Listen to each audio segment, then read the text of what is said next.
what's up? Welcome back. And it's been too long, and I'm so happy to be here. I want to talk to you today about something that's pretty cool. And that is about the importance of having a Paul in your life. Now you're like, what's that mean? What's it mean to have a Paul in your life? Well, we're going to look at who Paul was in the scriptures. Now, Paul was once, originally named Saul. He was a dude who used to kill Christians. I'm not saying it's good to have a Saul in your life, because if you're a believer, that means you'd probably get murdered. So we don't want that.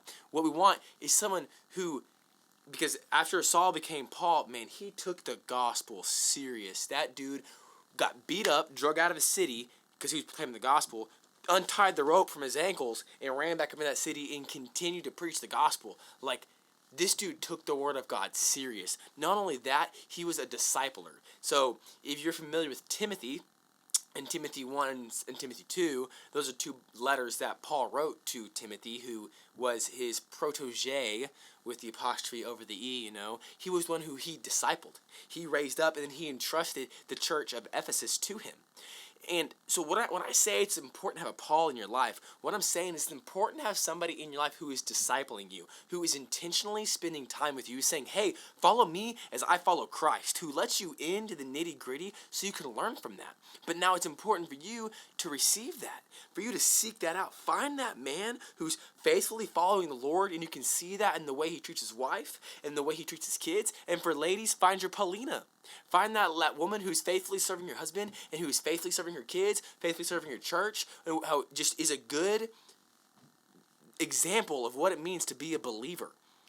Find them and say, teach me to be like you. How are you doing this? What does your day-to-day disciplines look like? And then model after them, because that's what it's all about. To be a believer is to be someone who is getting discipled. And the reality of it is, you whether you like it or not, is you are always being discipled. If it's the music you listen to, the TV shows you watch, the books you read, those things are all discipling you. And so if those things are not pushing you to be more like Christ, or you don't want to be more like that rapper in the rap song, and you don't want a life to look like that one lady in the love scene in that one movie where it's just dramatic highs and lows, if you don't want that manic lifestyle, then why are you letting that soak in and you becoming more like that? Because you are who you hang out with. You are what you listen to, because your thoughts become those things. And so it's important to have that Paul in your life, who's that someone who you're like, man, I wouldn't mind my life looking like that, because they're doing it right.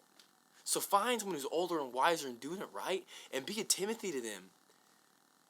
Go under their discipleship and learn how they're doing it. And for those people who are listening who could be a Paul, seek somebody out and say, hey, follow me as I follow Christ, and then invite them into your life to do life with you.